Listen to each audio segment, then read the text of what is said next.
regreso. Diga conmigo, el regreso. La palabra de hoy está ligada a la palabra del domingo pasado.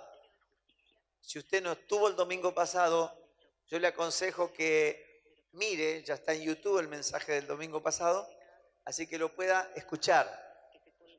Le va a hacer, va a ser un complemento con la palabra del día de hoy. Hablamos del mejor regalo que Dios nos hizo el domingo pasado y hablamos de la salvación de nuestra alma. Si le digo eso solo no le significa nada. Escuche la palabra del domingo pasado si no tuvo la oportunidad de hacerla. Escúchelo porque le va a bendecir y le va a complementar la palabra de hoy. A modo de introducción, quiero leer una palabra, pero antes de leerla quiero ubicarlo en el contexto. Vamos a leer Hechos, capítulo 1, versículo 9 al 11, pero no todavía. El libro de los Hechos, el primer capítulo y los primeros versículos, hasta el versículo 9, relatan la última etapa de Jesús sobre la tierra. No antes de ser crucificado, sino que la Biblia nos cuenta que después de haber resucitado, se apareció a los discípulos durante 40 días en diferentes oportunidades, hablándole acerca del reino. Ese dice el libro de los Hechos, no quiero leerlo, pero desde el versículo 1 comienza, del versículo 3 comienza diciendo eso. Ahora, Jesús está acá hablando con los discípulos, Él ya murió, ya resucitó, se apareció de nuevo, y lo que vamos a leer ahora es el momento previo a la ascensión, es decir, cuando se va. ¿Ok? Eso es lo que ese es el contexto. Le tengo que decir porque decirle que Jesús ya fue resucitado, porque justamente es el momento de la ascensión lo que quiero leerle. Y dice así la palabra del Señor. Hechos 1, 9 al 11. Y habiendo dicho estas cosas, viéndolo ellos, que dice, fue alzado. ¿Quién lo alzó? Y le recibió una nube que le ocultó de sus ojos, y estando ellos con los ojos puestos en el cielo, entre tanto que él se iba. He aquí se pusieron junto a ellos dos varones con vestiduras blancas. A ver, ubíquese, Jesús está hablando con ellos, de repente se empieza a levantar. Se metió entre una nube y desapareció. Ya estaba resucitado, pero todavía estaba acá en la tierra y él se tenía que ir. Ahora, ¿cómo se va? O sea, de repente es alzado, empieza a elevarse y una nube lo recibe, se sube en la nube que lo llevó a la presencia del Padre. Entonces dice el versículo 11, los cuales se le aparecieron un par de ángeles. Dices, dos varones con vestiduras blancas, los cuales también le dijeron, varones galileos, ¿por qué estáis mirando al cielo? Y como para no.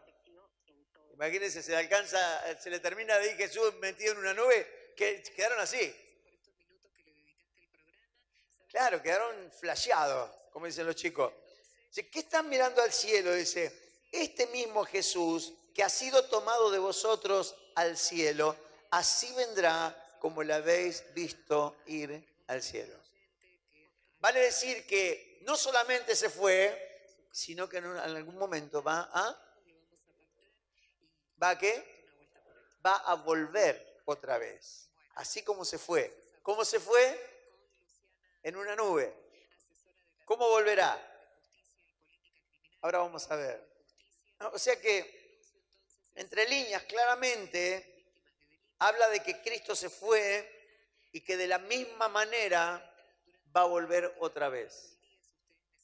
Si usted lee Marcos capítulo 13, versículo 26 y 27, Marcos 13, dice así, entonces verán, hablando de la venida de Cristo, Jesús mismo estaba hablando acerca de su venida, dice, entonces verán al Hijo del Hombre que vendrá, ¿en qué va a venir?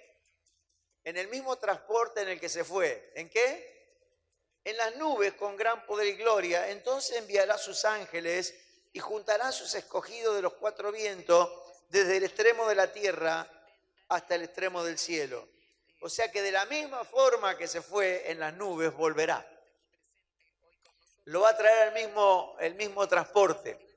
En el mismo transportador que se fue en nubes, va a volver el Señor también en nubes cuando así suceda.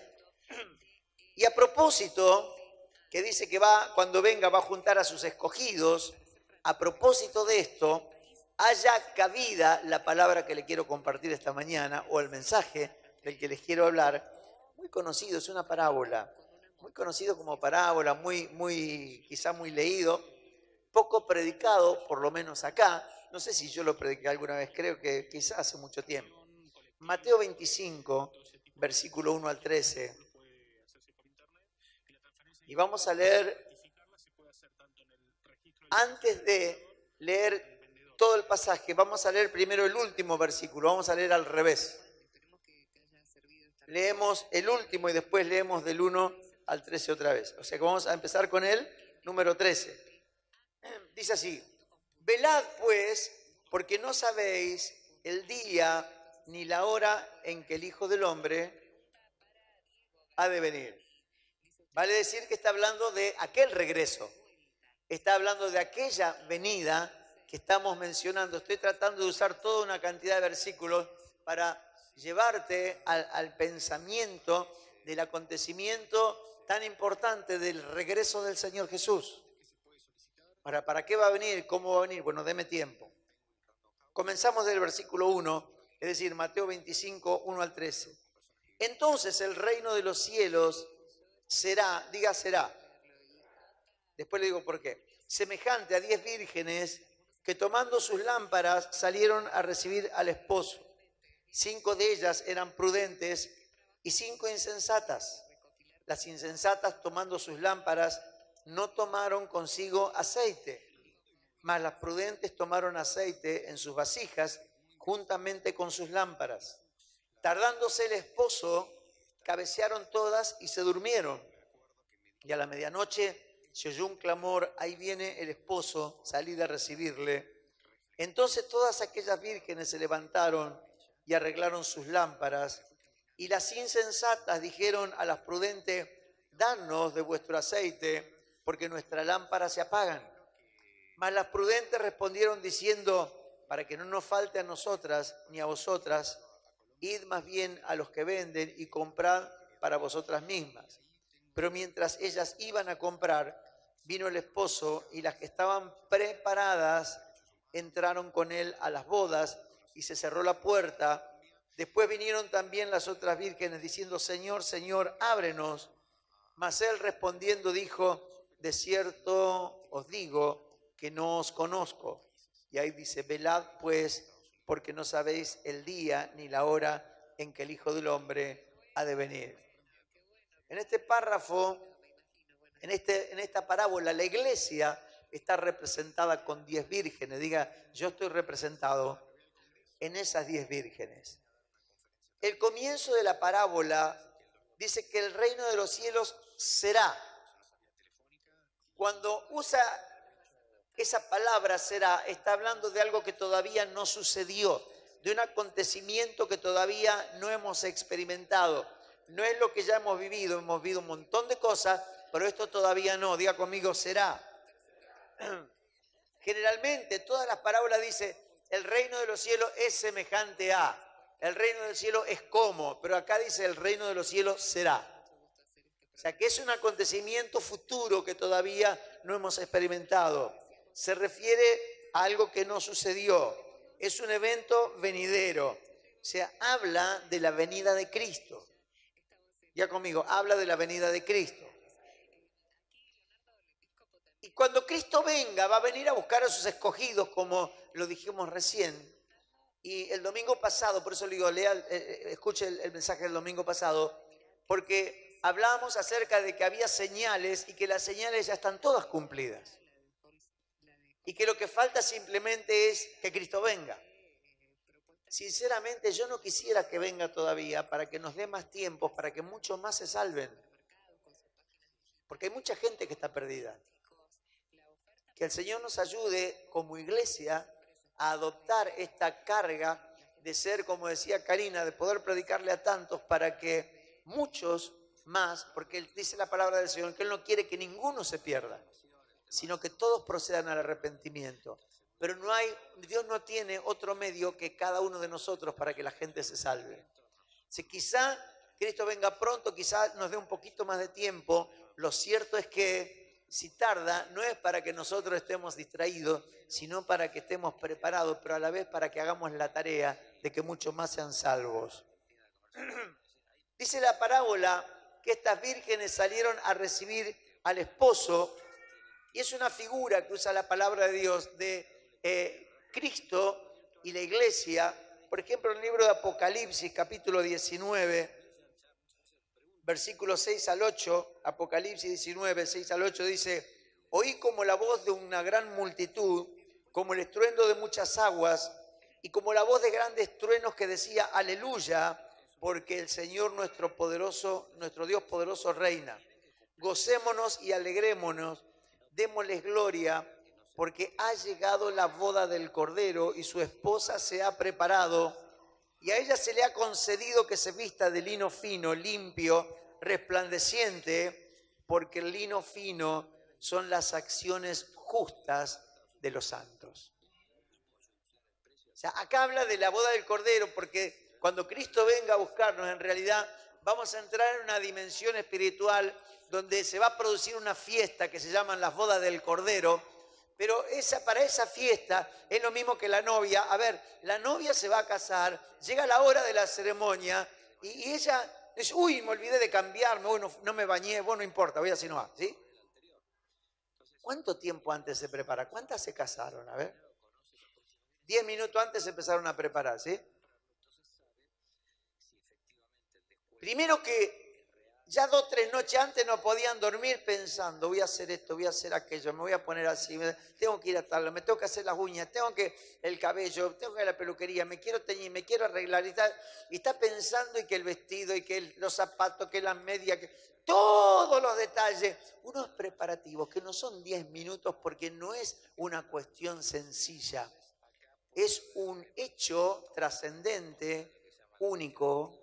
Bueno, ahora dejó de ser único, pero hablemos del original, único y para siempre.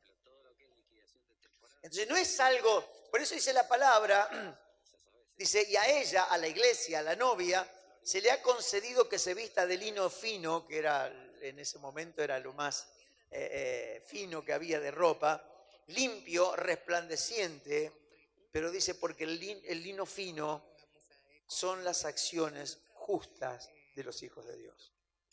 O sea que ya empieza a ser toda una simbología, empieza a ser toda una figura de lo que significan algunas cosas que vamos a ver en esta parábola. Ahora, la clave de este relato, lo que marca la diferencia, son las lámparas y el aceite. Diga conmigo: lámparas y aceite. Porque parece ser, porque menciona dos grupos dentro de estas mismas vírgenes, parece ser que dentro de la misma iglesia hay algunas que tienen ciertas características y hay otras que tienen otras características. O sea, los hijos de Dios están como en grupos porque tienen actitudes distintas. Ahora, si aceite y lámparas es la clave, o sea, ¿qué representan las lámparas, por ejemplo? ¿Por qué dice que las lámparas se le apagaban? O sea, ¿cuál es el significado? Bueno, gracias a Dios que en la palabra de Dios está todo, así que lo que voy a tener que hacer es leer mucha Biblia, pero la misma Biblia va a ir hablando en esta mañana. Es muy sencillo. Mateo capítulo 5, versículo 14 al 16. Dice así: vosotros sois, ¿qué cosa? Vosotros sois la luz del mundo. Una ciudad asentada sobre un monte no se puede esconder, ni se enciende una luz y se pone debajo de un almud o una mesa, sino sobre el candelero, y alumbra a todos los que están en casa. No dice: ustedes van a ser o tienen que ser la luz, ustedes son. Es algo que se adquiere en el momento del nuevo nacimiento, que aceptaste a Cristo. El tema es si la luz la tenés escondida o la tenés o sea, manifiesta, pero la realidad es que no dice: uy, hermano, tenemos que ser luz. No, somos luz. Ahora, automáticamente el versículo 16 va a decir, ¿qué es el alumbrar? Y dice, así alumbre vuestra luz delante de los hombres, para que vean qué cosa. Vuestras buenas obras y glorifiquen a Dios el Padre que está en los cielos. Vale decir que mi alumbrar es el testimonio de lo que yo soy. El domingo pasado hablábamos de una parábola de la cizaña y el trigo, y decíamos que cuando Jesús explicó la parábola, decía que el lugar donde están sembrados los hijos del reino no es dentro de la iglesia, sino en el mundo. Y dábamos una estadística sencilla de que usted puede estar dentro de la iglesia, de rodillas orando, entre los cultos que hace y todo lo que, si es muy consagrado, sacamos una cuenta que usted puede estar como mucho 20 horas dedicado totalmente al Señor de las 168 que tiene en la semana. Eso daba un 12% aproximadamente de su tiempo, pero todo el demás tiempo usted lo vive allá en el sistema. Y estoy hablando de la persona que viene a orar 2 horas todos los días de lunes a viernes y que dedica 4 horas y pues póngale que alguna, pero estoy hablando de alguien súper y que no falta en ninguna reunión y que sirve a Dios en una célula. Eso me daba más o menos 20 horas de estar metido dentro de lo que es comunión con Dios, pero después tenemos en total 168 horas, vale decir que tenemos 148 que no estamos en eso, o sea, estamos en el mundo. Y estamos en el mundo o alumbrando o escondidos debajo del almud. Ahora dice la palabra del Señor, versículo 16, así alumbre, ¿qué es el alumbrar nuestro? Es que la gente vea nuestras buenas obras. O sea, la diferencia que hay entre un hijo de Dios y el que no lo es. No se emocionen tanto, no griten tanto, amén, porque me van a dejar medio sordo. La luz son las buenas obras como resultado de tener una nueva vida, no porque, me tengo que portar bien porque soy cristiano, no se porte bien nada. Hay gente que se porta bien, depende con quién esté. Si hay algún hermano, o sea, se acomoda conforme, pero eso no son buenas obras. Eso es maquillaje. Y una mujer súper maquillada, después te la ve con la cara lavada y dice, no, pero no es la que yo vi. Hay mujeres que se arreglan tanto, que después te la ven vivo y en directo y recién levantada, y no es la misma. No es la misma. Es maquillaje. Es el teatro. El teatro no es la vida real. O sea, hay mucha gente que teatraliza partes de su vida para mostrar lo que no es. Pero no estamos hablando de eso, porque no sirve. Eso hacen los religiosos, la gente que no tiene vida. Pero lo que habla la palabra es para que vean vuestras buenas obras como resultado. Igual voy a ir llevándote a través de la palabra esto. O sea que buenas obras responden a la manifestación de la vida de Cristo dentro mío. Cuando Cristo se manifiesta, o sea, las buenas obras son normales. No es que me cuido de o me maquillo. O sea, es normal. Cuando Cristo vive en mí, o sea, hay una manifestación de Él. Es imposible que no se vea. Entonces, habla de esa manifestación.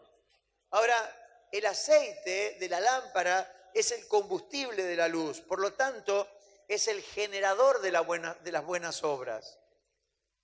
O sea, yo no puedo fabricar buenas obras porque yo naturalmente estoy corrompido, estoy tendiente al mal. O sea, toda la naturaleza humana me lleva a hacer el mal. Pero cuando desde el momento que tengo a Cristo, la palabra de Dios dice, de modo que si alguno está en Cristo, no en la iglesia, en Cristo es una nueva criatura. Yo estoy en la iglesia, hermano, hace como 10 años, pero estás en Cristo. Porque hay un montón de gente en la iglesia, pero no todos los que están en la iglesia están en Cristo. Tenemos que ver eso. De modo que si alguno está en Cristo, no es más el mismo, es una nueva criatura. Las cosas viejas pasaron, y aquí en más son todas hechas nuevas. O sea, hay un cambio, no provocado por el hombre, sino por la manifestación de lo que el hombre recibió, que se llama Cristo. O sea que las buenas obras responden a la manifestación de Cristo. El aceite es el generador. Ahora, si es así, ¿qué significa el aceite? Mire, Gálatas capítulo 2, versículos 22 al 25. Dice así, más el resultado de un combustible, dice más el fruto, es lo mismo. El fruto es resultado, es el producto. Más el fruto o el resultado de un combustible del Espíritu. ¿Cuál es el combustible? Dígalo. El Espíritu. Gálatas, estoy leyendo 2, 22 al 25. 5, está mal escrito acá. 5. ¿Estamos bien ahora?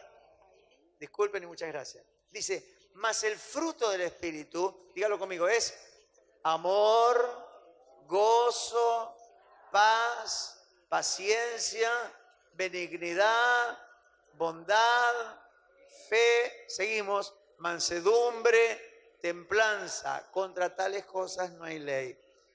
Todo eso que menciona ahí tiene que ver con mi carácter, con mi manifestación como persona. ¿Qué es amor? Es algo que me cambia, me transforma. La mayoría de las personas carecen, sin Cristo, carecen de amor. Y aún el que tiene amor no lo sabe demostrar. Hay tanta maldición sobre la vida de los hombres que hay una carencia de amor. ¿Y sabe qué? Una de las necesidades básicas con la que todo ser humano nace es la necesidad de ser amado. Por eso un hijo que no sintió el amor del padre o de la madre se siente rechazado, se siente acomplejado, está dañado emocionalmente, psicológicamente. ¿Por qué? Porque no recibió amor. Por naturaleza no somos amorosos. Pero dice que el fruto, el resultado del Espíritu en nosotros, ¿qué es? Amor, gozo, paz, paciencia. Tiene que ver con lo que yo soy, cómo me manifiesto ante la gente. No que cualquier cosa. ¿Y la paciencia? Si explotamos. Ahora, capaz que si hay algún hermano o anda algún pastor por ahí, yo no, me muerdo la lengua. Pero no es fruto. Es una mordida de lengua pasajera. Es la presencia de fulano, pero no es el fruto. Es el Espíritu, no hace falta que haya alguien, porque es natural. Un fruto no es necesario que el árbol o la planta haga fuerza para dar el fruto, es natural. Lo produce naturalmente, es parte de la naturaleza de la planta. Por eso la palabra de Dios dice, por sus frutos lo conoceréis. No por sus obras, porque a veces las obras no son frutos. Sino que por el fruto se va a conocer. ¿Sabe cuándo se ve el fruto? Cuando no está nadie y él está ahí y tiene una mala noticia y reacciona. Pero al final, ¿y el fruto? Perdiste el gozo, perdiste la paz, perdiste la paciencia, perdiste todo. Porque en realidad no es fruto, simplemente es una pequeña influencia. Ahora, el generador de un carácter como el de Cristo y las buenas obras es la persona del Espíritu Santo en nosotros. El aceite, podríamos decirlo para que simbólicamente, es la persona, la medida del Espíritu Santo que yo tengo en mí. ¿Se entiende? Entonces, parece que algunas de estas vírgenes que representan la iglesia tienen un serio problema. Dice la Biblia, son insensatas. ¿Qué significa? Porque no es un término muy usual entre nosotros. Bueno, es falto de sensatez. Pero significa, entre otras cosas, cabeza dura, imprudente, irresponsable, alocado. Eso es ser insensato. O sea, ¿a quiénes representan estas vírgenes y cuál es el problema puntual de las insensatas? O sea, mirando según estamos interpretando la palabra, se representan aquellos creyentes descuidados de su vida espiritual, no de sus acciones, de su vida espiritual, de su verdadera experiencia con Dios. No se olvide que estamos hablando del regreso de Cristo y todo esto tiene que ver con lo que de alguna manera entran o se quedan afuera. Imagínense que usted vino 30 años a la iglesia para después quedarse afuera. ¡Qué tragedia! ¡Qué tragedia! Señor, pero ábrenos. No te conozco, porque ¿sabe qué conoce Él? Los frutos. Él no conoce mi cara, no conoce mi cabello, Él conoce mis frutos. Dice, el árbol se conoce por los frutos, no se conoce por la hoja, por el tronco. No. Él va a conocernos. ¿Y sabe qué son los frutos? Es mi forma de vivir, es mi forma de reaccionar. Es la cantidad del fruto del Espíritu que yo pueda tener dentro de mi vida. Eso es la luz que alumbra delante de todos los hombres, y la luz alumbrará en la medida que el aceite esté llenando la vasija. Es sencillo, pero es muy importante. Yo siento una gran responsabilidad, amados. Una gran responsabilidad. Todo este tiempo que yo estuve enfermo, estuve pensando mucho, meditando mucho, y muchas cosas. Digo, Señor, y ahí llegué a la conclusión, lo hablé con los pastores, que hay algunos temas que yo no había hablado. Y temas como estos, prácticamente veníamos tantos en revelación, porque esto no tiene tanta revelación, es muy sencillo esto. Y a veces nos metimos en palabras de tanta revelación, pero yo no vi el resultado de la palabra revelación. ¿Sabe por qué? Porque en realidad todavía lo habíamos trabajado en el fundamento que es esto, sencillo. Hay gente sin temor de Dios, porque no toma conciencia. Tira todo, patea todo hasta que se me pase, después vuelvo otra vez, voy, vengo, soy inconstante, soy inmaduro, soy irresponsable, me da lo mismo, total Dios me perdona, total Dios es bueno. Pero no es tan así. Es peligrosísimo. Hablamos del valor de la salvación el domingo pasado. Esto es peligrosísimo. O sea, ¿quién son aquellos creyentes insensatos? Son aquellos que no tienen una vida de comunión con Dios. Y ¿sabe qué a mí me preocupa? Porque sé que mucha gente no tiene vida de oración. Y si usted no tiene vida de oración, usted nunca va a estar lleno del Espíritu Santo. Y si usted no está lleno del Espíritu Santo, tampoco va a tener el fruto. Y si usted no tiene el fruto, usted está entre aquellas que se le está apagando la lámpara. Hace un pop, pop, pop, pop, pop, pop, antes de apagarse. Y cada tanto le echa un chorrito para sobrevivir. Pero dice que tardándose el esposo, y cuando parece, pero se hace 2000 años que están diciendo que Cristo viene y no viene, entonces uno descuida lo importante. Me cayó una gran responsabilidad. O sea, hay gente dentro de la iglesia que no le importa ser santo, le importa venir, cumplir, pero no le importa ser santos. Hay gente que no le importa, aunque escuchan, cambiar.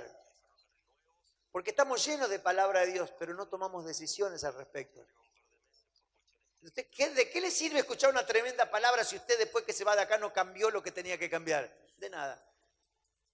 Le crea mayor condenación porque ahora sabe. Y Dios se lo dijo una vez más. ¿De qué le sirve que una vez más le diga, hermano, es importante orar si usted se va de acá y va a seguir sin orar? ¿De qué le sirve? Si usted no toma una decisión.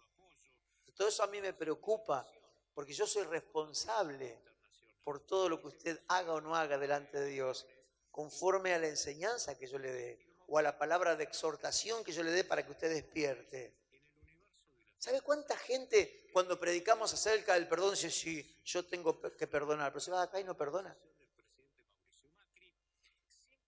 ¿Para qué le sirve escuchar si no le interesa cambiar?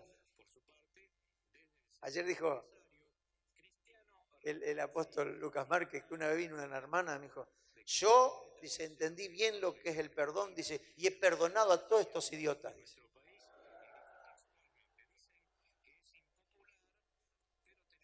Me hace mal reír, me doy la panza. No perdono nada, hermano. Porque cuando perdona vuelve a amar. ¿Sabe cuánta gente acá adentro todavía no quiere perdonar? Porque es eso, no quiere. Porque sabe que lo tiene que hacer. ¿Qué va a esperar? ¿Que se le apague la lámpara? ¿Qué va a esperar para obedecer a Dios? Y hermano, lo que pasa es que es un tema de muchos años. ¿Y qué le importa a Dios si es de muchos años? Mire, de paso voy a meter un bocadillo que lo escuché anoche del apóstol Lucas Márquez. Hay una parábola, dice que un rey llamó a sus siervos a hacer cuentas y había uno que le debía, no me acuerdo, pero una deuda impagable. Me acuerdo lo que dijo, equiparada o trasladada a la actualidad, más o menos eran 100 millones de dólares. ¿Cuántos de ustedes podría pagar una deuda de 100 millones de dólares? Imposible, la vida no le alcanza. Entonces dice que este siervo le dijo, Señor, perdóname, yo no me metas en la cárcel, yo voy a hacer lo imposible y te voy a pagar hasta lo último.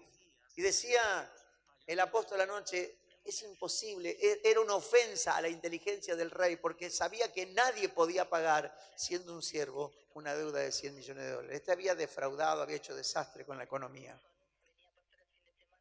Y entonces, ¿sabe qué hace el rey? Lo perdona. Diga conmigo, perdona lo imperdonable. Eso significa cuando el Señor te perdonó tus pecados. Significa cuando el Señor perdonó lo que nosotros no podíamos haber pagado nunca, porque por nuestros pecados merecíamos la condenación, pero Él nos salvó. Escucha el mensaje del domingo pasado. Es algo imperdonable que nos es perdonado. Pero dice que ese siervo, una vez que sale de delante del rey, se encuentra con un consiervo, otro igual que él, que le debía 100 denarios, una deuda, supongamos, qué sé yo, no sé, 50.000 pesos, 40.000 pesos. Entonces, no, pagame. No, pero tené misericordia. Él le repite lo mismo que él le había hecho al rey. Tené misericordia, te lo voy a pagar todo, teneme paciencia, te prometo que te voy a pagar.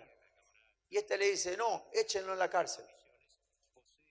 Y no hizo misericordia. Y el rey se enteró y lo llamó. Y le dijo, escuchame una cosa, yo a vos te perdoné una deuda imperdonable. Si vos no estás en la cárcel hoy es porque te perdoné lo que nunca podías haber pagado. Y cuando tu amigo, tu consiervo, te pidió misericordia, no lo pudiste perdonar vos a él. Quiere decir que vos no tampoco tenés mi perdón. Lo echó en la cárcel, dice, ténganlo ahí hasta que pague lo último, hasta que, o sea, de por vida. Eso es cadena perpetua porque no tenía salvación. Hermano, ¿qué no te perdonó el Señor? ¿Por qué no podés perdonar a alguien que te debe una pavada? O aunque te parezca grande, es perdonable. ¿Por qué tanta resistencia al perdonar? ¿Cuál es el problema? ¿O acaso Dios no te perdonó algo que nunca podías haber pagado? ¿No deberíamos aprender de Él y decir, Señor, como tú me perdonaste, yo también voy a perdonar a mi hermano, a mi agresor, al depredador, al que me dañó, a quien sea? Pero no podemos salir hoy de aquí otra vez con una cuenta pendiente. Hoy tenemos que cancelar las cuentas. Creo que no es un mensaje de liberación, pero sí es un mensaje de liberación. Y como dijimos, mensaje de rompimiento, creo que si vamos a romper cosas como esta, vamos a romper con una vida liviana, vamos a romper con una lámpara que se apaga, creo que esto es un mensaje de rompimiento. Denle un aplauso al Señor.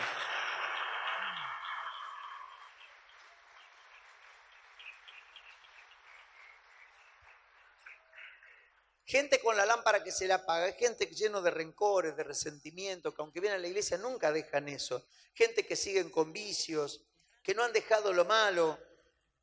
El otro día el pastor Ramón predicó un mensaje risueño, el otro jueves.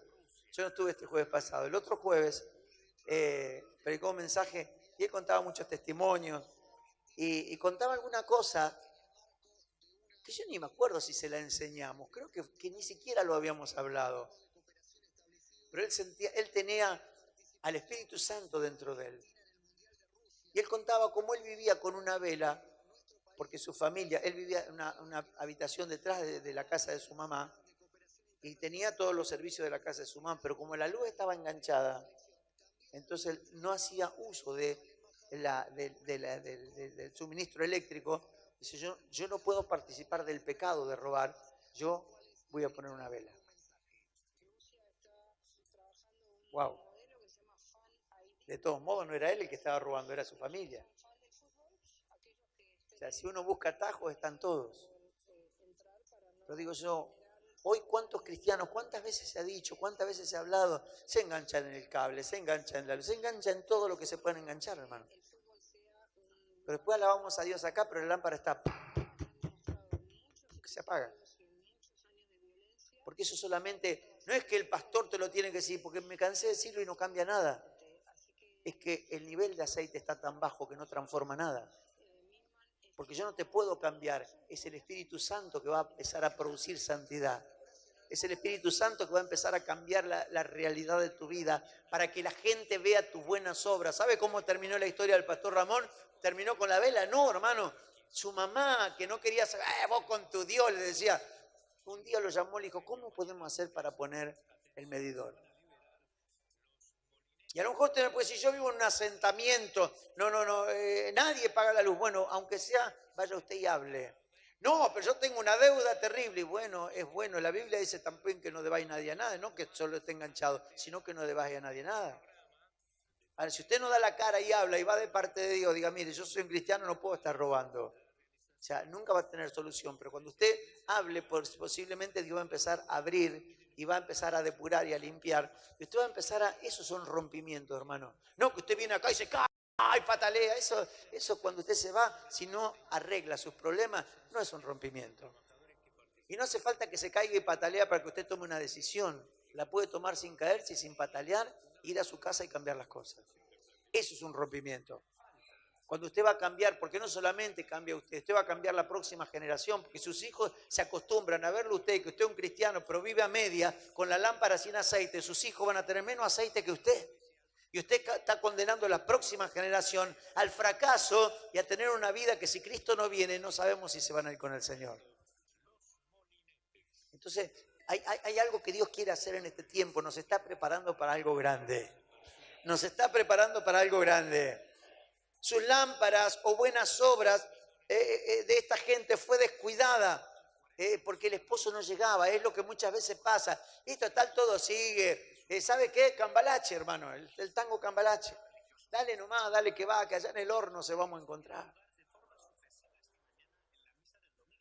Da lo mismo el que roba, que da todo lo mismo.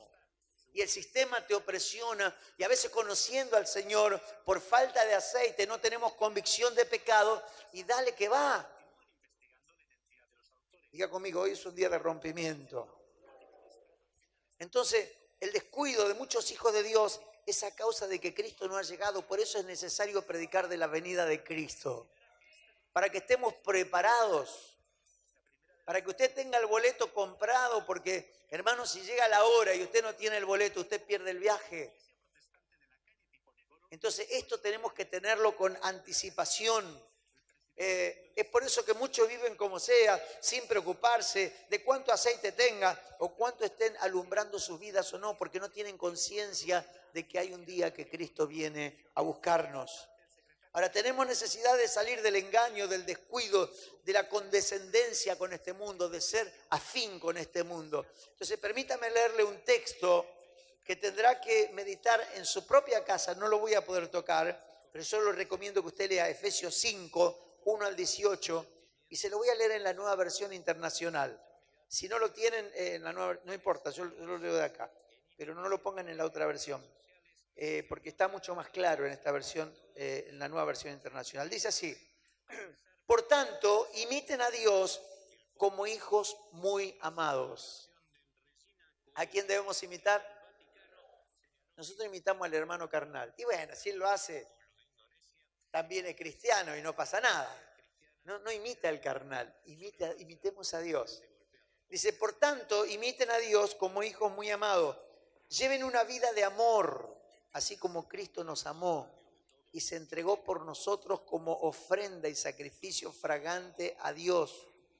Entre ustedes ni siquiera debe mencionarse la inmoralidad sexual, ni ninguna clase de impureza o de avaricia, porque eso no es propio del pueblo santo de Dios.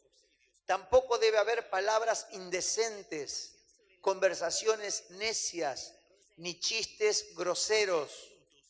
Todo lo cual está fuera de lugar, haya más bien acción de gracias, porque pueden estar seguros de que nadie que sea avaro, es decir, idólatra, inmoral o impuro, tendrá herencia en el reino de Dios, en el reino de Cristo y de Dios. Que nadie los engañe con argumentaciones vanas, porque por esto viene el castigo de Dios sobre los que viven en la desobediencia. Así que no se hagan cómplices con ellos, porque ustedes antes eran oscuridad, pero ahora son luz en el Señor. Mire cómo todo tiene que ver. Vivan como hijos de luz. El fruto de la luz consiste en toda bondad, justicia y verdad. Y comprueben lo que agrada al Señor. No tengan nada que ver con las obras que no tienen frutos de la oscuridad, de infructuosas de la oscuridad, sino más bien denúncienlas, porque da vergüenza aún mencionar lo que los desobedientes hacen en secreto. Pero todo lo que la luz pone al descubierto se hace visible, porque la luz es la que hace que todo sea visible. Por eso dice: despiértate tú que duermes, levántate de entre los muertos y te alumbrará Cristo. Así que cuidado de su manera de vivir, no vivan como necios, sino como sabios, aprovechando al máximo cada momento oportuno, porque los días son malos. Por tanto, no sean insensatos, usa la misma palabra, sino entiendan cuál es la voluntad del Señor. No se emborrachen con vino que lleva al desenfreno, al contrario, sean llenos del Espíritu Santo. ¿Cuál es la solución a todos los males? Eso, ser llenos del Espíritu Santo. La clave está allí, mi hermano. O sea, que usted podamos cuidar el aceite para que la lámpara arda y produzca el Espíritu Santo en nosotros una verdadera nueva de vivir. Toda la clave está en mantener. Por eso cuando Karina daba testimonio, ella contaba que ella quería ser libre, pero un día entendió que la clave estaba en empezar a orar, tener comunión con Dios. ¿Qué es lo que pasó cuando ella empezó a orar y a tener comunión con Dios? El aceite comenzó a fluir. Y el aceite o la persona del Espíritu Santo no es compatible con el pecado. Cuando usted está lleno del Espíritu Santo, usted tendrá mucha más fuerza, tendrá toda la habilidad para poder vencer el pecado, para poder vencer las malas costumbres, para poder vencer. No es que usted dice: ay, no puedo. No, usted no puede, quédese tranquilo. Solo puede llenarse del Espíritu Santo. Eso sí lo puede hacer. Pero es lo que el diablo nos engaña. No importa si no va a la oración, no importa si no ora en tu casa, no importa si... No importa nada. Es la clave. Es la clave, porque ahí vamos a ser transformados, no con nuestra fuerza, sino por el poder del Espíritu Santo. Entonces nuestro enemigo ya no nos va a poder engañar, porque la palabra de Dios traerá luz a nuestra vida como lo está haciendo esta mañana. Entonces, no está en nosotros la capacidad de hacer buenas obras, mi hermano. Es la obra del Espíritu Santo en nosotros. Necesitamos asegurarnos de estar llenos del Espíritu Santo. Ahora, ¿cómo sé que estoy lleno del Espíritu Santo? Decirle al que está al lado tuyo: mi carácter va a cambiar. Va a ser transformado. Las personas que nos rodean van a hablar de nuestro cambio. O sea, tu gente, la de tu casa, va a dar testimonio de tu cambio. O sea, hermano, esta vida de vivir lleno del Espíritu Santo es lo mejor que nos puede pasar. Porque usted ya no va a vivir culpado, porque el diablo te hace pecar, te hace caer una debilidad, después te acusa. Y ahora vas a ir a orar, y ahora adelante te va a presentar delante de Dios. ¿Y para qué vas a la reunión si sos un desastre? Y poquito a poco te va comiendo con el engaño. Porque si cometiste un error y Dios te va a perdonar, pero doblá tus rodillas, pedirle perdón y decir: Señor, yo necesito ser lleno de tu Espíritu Santo, y pasar el tiempo que sea necesario hasta que algo pase dentro tuyo, hasta que algo comience a manifestarse. Hoy necesitamos, hermano, dice que las mandaron a comprar el aceite. En realidad, ellas fueron a comprar. Mire lo que dice Isaías 55:1. Perdón, Isaías 55:1. Dice: a todos los sedientos, venid a las aguas; a los que no tienen dinero, venid y comprad y comed; venid y comprad sin dinero y sin precio vino y leche. Acá no habla de aceite, pero habla de suplir una necesidad de Dios. Es lo mismo. Pero ¿por qué yo puedo ir y comprar sin dinero? No, usted no tiene que pagar un precio para ser lleno. Usted tiene que pagar un precio para vencer la carne nada más. Pero no para ser lleno. El precio para que usted sea lleno ya fue pagado. O sea, el Espíritu Santo fue derramado después que Cristo murió en la cruz. Él les prometió, quédense tranquilos, que yo no los voy a dejar huérfanos. Les voy a mandar al Consolador, el Espíritu Santo, para que esté con ustedes y en ustedes para siempre. Y después que Él ascendió, ahí nomás, a los pocos días descendió el Espíritu Santo y todos fueron llenos del Espíritu Santo. Y ahí nace la iglesia, una iglesia poderosa. ¿Por qué es poderosa? Porque estaba llena del Espíritu Santo. La consecuencia era que su vida era transformada, pero no solamente eran transformados en su forma de ser, había poder para vivir la vida de Dios, había milagros, había sanidad, había liberación, había transformación. Todo lo que el mundo te dice que no se puede, lleno del Espíritu Santo de Dios, es posible. Ahora, para concluir, vamos a leer un texto, el texto inicial, porque el último del versículo 13 del capítulo 25 de Mateo dice, velad pues, ¿qué dice? Velad pues, porque no sabéis el día ni la hora en que el Hijo del Hombre ha de venir. Velar es vigilar, es estar atento, es tener una actitud de vigilancia. Si yo no me, diga conmigo, no me voy a descuidar. Diga conmigo, no me voy a descuidar. Y quiero leerle algunos versículos de la palabra, que estos no los tengo en el bosquejo, pero cuando estaba ahí sentado antes de pasar a predicar, Dios me mostró una cantidad de versículos que los quiero compartir con usted. Téngame paciencia. Comienza con el libro de los Hechos, capítulo 2, versículo 4. Cuando descendió, el día que, esta es la primera vez que descendió el Espíritu Santo, dice 2:4, dice, y fueron todos llenos del Espíritu Santo y comenzaron a hablar en otras lenguas según el Espíritu le daba que hablasen. Porque una de las manifestaciones de estar lleno del Espíritu Santo es cuando Dios te libera y empezás a hablar en lenguas celestiales. Algo que todos deberíamos hacer. Y si usted no lo hace todavía, reclámele a Dios, porque usted va a ser investido con poder de lo alto y usted va a tener la posibilidad de hablar con Dios en el idioma celestial. No es el tema de hoy, ya lo vamos a hablar. Hechos 4:8. Entonces Pedro, lleno del Espíritu Santo, le dijo, gobernantes del pueblo y ancianos de Israel, hacía 40 días atrás, 50 días, había negado a Jesús delante de esa misma gente. Hoy, lleno del Espíritu Santo, Pedro se para y dice, gobernantes del pueblo, y se pone a predicar, y si ustedes mataron al autor de la vida. O sea, ¿qué lo había cambiado? Diga conmigo, la llenura del Espíritu Santo. Hechos capítulo 4, versículo 31.